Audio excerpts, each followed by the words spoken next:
es la profesora Lisa Raquel González Díaz, Capote Unoguá.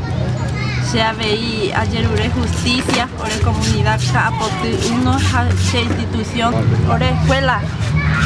12 de agosto 8278. Veja la institución número reconocida por el ministerio. Ya ayer ore justicia. Oye Japu, oye Mombopa, ore libro completo, mitad fuera cuaderno, oye Jundipaite. A la hora de escuelita, de impor la justicia a los pueblos originarios de Guillapo y Caso. De Guillapo y Caso, la indígena.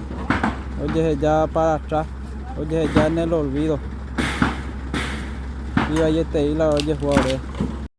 Pepe ojo paitela ese documento completo la con la escuela o mombo págico ahí hacia llevar la justicia porque ahora cuando hay la Asunción peor se lleva comunidades orero y contenido de arroyo oreca completo orero y contenido a permita fuera no voy a ver hace patas y guay orero hace pata completo hacia llevar urgente tener solucionado grave problema lo llevamos en varias comunidades oye para completo oreroga ja pedazo la lleurea.